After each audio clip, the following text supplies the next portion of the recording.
ਜਿਹੜੇ dead body ਹੈ ਜਿਹੜੀ ਗਲੀ ਸੜੀ ਸੀਗੀ ਉਹ ਇੱਥੋਂ ਉਹਦੇ ਘਰ ਦੇ ਨਾਲ ਹੀ ਅਸੀਂ ਗੁਆਂਢ 'ਚੋਂ ਅਸੀਂ ਰਿਕਵਰ ਕਰ ਲਈ ਹੈ, ਜਿੱਥੇ ਉਹਨੇ ਆਪ ਹੀ ਪੱਟ ਕੇ ਦੱਸਿਆ ਵੀ ਇੱਥੇ ਮੈਂ ਦੱਬੀ ਸੀਗੀ।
ਸਾਰਾ ਕੰਮ ਕੀ ਕਰਦਾ ਸੀ? ਕੰਮ ਕਰਦਾ ਸੀ ਸਰ। ਮੈਂ ਸੈਂਟਰ ਛੱਡਿਆ ਸੀਗਾ ਉਹਨੂੰ। ਸੈਂਟਰ 'ਚ ਮੈਂ ਜੇ ਇੱਕ ਹਫ਼ਤਾ ਹੀ ਹੋਇਆ ਜਾਂਦੇ ਨੂੰ, ਇੱਥੋਂ ਮੇਰੇ ਘਰੋਂ ਮੋਟਰਸਾਈਕਲ ਤੇ ਉਠਾ ਕੇ ਮੇਰੇ ਮੁੰਡੇ ਨੂੰ ਲੈ ਗਿਆ। ਮੈਂ ਉਧਰੋਂ ਹਾਕਾ ਮਾਰਿਆ, ਮੇਰੇ ਮੁੰਡੇ ਨੂੰ ਕਿੱਥੇ ਲੈ ਕੇ ਚੱਲਿਆ। ਮੈਂ ਸਭ ਕੀ ਕਹਿਣਾ ਜਿਹੜਾ ਇੱਥੇ ਡੈਡ ਬੋਡੀ ਰਿਕਵਰ ਹੋਈ? ਮੈਨੂੰ ਐਜ ਡਿਊਟੀ ਮੈਜਿਸਟਰੇਟ ਲਾਇਆ ਗਿਆ ਸੀ ਇੱਥੇ ਵੀ ਇੱਥੇ ਕੋਈ ਕਤਲ ਹੋਇਆ ਹੈਗਾ, ਉਹਦੀ ਜੋ ਵੀ ਲਾਸ਼ ਹੈਗੀ ਹੈ ਉਹਦੇ ਵਾਸਤੇ ਬਰਾਮਦਗੀ ਵਾਸਤੇ ਮੈਨੂੰ ਨਾਲ ਡਿਊਟੀ ਮੈਜਿਸਟਰੇਟ ਲਾਇਆ ਸੀ। ਮੈਂ ਇੱਥੇ ਪਹੁੰਚਿਆ। ਲਾਸ਼ ਬਰਾਮਦ ਹੋ ਗਈ? ਹਾਂਜੀ, ਘਰ ਤੋਂ ਬਰਾਮਦ। ਕਿਹੜੀ ਜਗ੍ਹਾ ਤੋਂ ਕਿੰਨੀ ਜਗ੍ਹਾ ਤੋਂ ਬਰਾਮਦ ਹੋਇਆ? ਜਿਹੜੇ ਇੱਕ ਤਾਂ ਘਰੋਂ ਸੀਗਾ, ਇੱਕ ਉਹ ਗੰਦੇ ਨਾਲੀ ਵਾਲੀ ਸਾਈਡ ਉਹਨੇ ਇਸ਼ਾਰਾ ਕੀਤਾ ਸੀ। ਠੀਕ। ਇਹ ਜੀ ਪਾਸੀ ਦੇ ਵੀ ਨਾਮਕ ਲੇਡੀਜ਼ ਨੇ ਸਾਡੇ ਕੋਲ ਕੰਪਲੇਂਟ ਲਿਖਾਈ ਹੈ ਵੀ ਉਹਦਾ ਲੜਕਾ ਜਿਹੜਾ ਹੈਗਾ ਕੁੰਡੀ ਰਾਮ, ਉਹ 2 ਦਿਨ ਤੋਂ ਨਹੀਂ ਘਰ ਆਇਆ ਤੇ ਗਾਇਬ ਹੈ, ਤੇ ਇਸ ਕਰਕੇ ਵੀ ਉਹਦੀ ਆਪਣਾ ਭਾਲ ਕਰਦੀ ਰਹੀ। ਤੇ ਉਹਨੂੰ ਅੱਜ ਯਕੀਨ ਹੋਇਆ ਵੀ ਉਹਦਾ ਦੋਸਤ ਹੈ ਦਲਜੀਤ ਸਿੰਘ ਵਾਸੀ ਕਰਤਾਰਪੁਰ ਮਹੱਲਾ, ਵੀ ਉਹਨੇ ਉਹਦੀ ਡੈੱਡ ਬੋਡੀ ਨੂੰ ਮਾਰ ਕੇ ਤੇ ਉਹਦੀ ਡੈੱਡ ਬੋਡੀ ਖੁਰਦ-ਫੁਰਦ ਕਰਤੀ ਹੈ। ਜਿਹਦੇ ਕਦੋਂ ਦਾ ਇਨਸੀਡੈਂਟ ਹੈ ਜੀ ਇਹ ਜੀ ਪਰਸੋਂ ਦਾ ਹੈਗਾ ਇਨਸੀਡੈਂਟ, ਜਿਹੜਾ ਅਕੋਰਡਿੰਗ ਟੂ ਰੂਲ ਅਸੀਂ ਅੱਜ ਐਜ਼ ਏ ਡਿਊਟੀ ਮੈਜਿਸਟਰੇਟ ਸਾਡੇ ਨਾਇਬ ਤਹਿਸੀਲਦਾਰ ਸਾਹਿਬ ਮਨਦੀਪ ਸਿੰਘ ਜੀ ਆਏ ਨੇ। ਇਹਨਾਂ ਦੀ ਹਾਜ਼ਰੀ 'ਚ ਅਸੀਂ ਜਿਹੜੇ ਡੈੱਡ ਬੋਡੀ ਹੈ ਜਿਹੜੀ ਗਲੀ ਸੜੀ ਸੀਗੀ, ਉਹ ਇੱਥੋਂ ਉਹਦੇ ਘਰ ਦੇ ਨਾਲ ਹੀ ਅਸੀਂ ਵਾਰਡ 'ਚੋਂ ਅਸੀਂ ਰਿਕਵਰ ਕਰ ਲਈ ਹੈ, ਜਿੱਥੇ ਉਹਨੇ ਆਪ ਪੱਟ ਕੇ ਦੱਸਿਆ ਵੀ ਇੱਥੇ ਮੈਂ ਦੱਬੀ ਸੀਗੀ। ਕੁਛ ਕੁ ਉਹਨੇ ਬੋਡੀ ਪਾਰਟ ਇੱਥੇ ਨਾਲੇ ਗੰਦੇ ਨਾਲੇ ਸਿੱਟਦੇ ਸੀ, ਉਹ ਵੀ ਉੱਥੋਂ ਰਿਕਵਰ ਕਰ ਲਏ ਨੇ।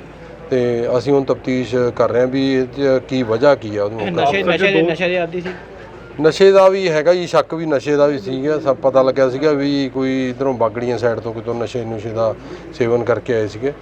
ਤੇ ਵੈਸੇ ਕਰਦਾ ਕੀ ਸੀ? ਬੇਸਿਕ ਪਤਾ ਲੱਗਿਆ ਲੜਕਾ ਕੀ ਪੜ੍ਹਦਾ ਸੀ? ਇਹ ਪੜ੍ਹਦਾ ਸੀ ਜੀ। ਇਹਦੀ ਮਾਤਾ ਜਿਹੜੀ ਹੈਗੀ ਆ ਉਹ ਉੱਥੇ ਮਾਨਸਾ ਵਿਖੇ ਮਾਰਕੀਟ ਕਮੇਟੀ 'ਚ ਨੌਕਰੀ ਕਰਦੀ ਆ। ਇਹ ਉਹਦੇ ਕੋਲ ਹੀ ਰਹਿੰਦਾ ਸੀ। ਹੁਣ ਪਿੱਛੇ ਜੇ ਕਰੋਨਾ ਟਾਈਮ ਇਹਦੇ ਫਾਦਰ ਦੀ ਡੈਥ ਹੋਈ ਸੀ, ਜੋ ਉਹ ਪਤਾ ਲੱਗਿਆ ਕਿ ਵੀ ਉਹਦੇ ਕਰਕੇ ਆਇਆ ਸੀਗਾ ਉਹਦਾ ਸ਼ਰਧਾਂਜਲੀ ਜਿਹੜਾ ਸੀਗਾ ਉਹਦਾ ਬਰਸੀ ਮਨਾਉਣ, ਤੇ ਉਹ ਤੋਂ ਬਾਅਦ ਇੱਥੇ ਇਹਨਾਂ ਦਾ ਆਪਸ ਵਿੱਚ ਤਾਲਮੇਲ ਹੋਇਆ। ਤੇ ਬਾਕੀ ਇਹ ਦੋਸ਼ੀ ਨੂੰ ਅਰੈਸਟ ਕਰਕੇ ਜਲਦੀ ਪੁੱਛਗਿੱਛ ਕੀਤੀ ਜਾਊ ਵੀ ਇਹਦੀ ਵਜ੍ਹਾ ਕੀ ਆ ਮਾਰਨ। ਆਪਸ ਵਿੱਚ ਦੋਸਤ ਸੀਗੇ?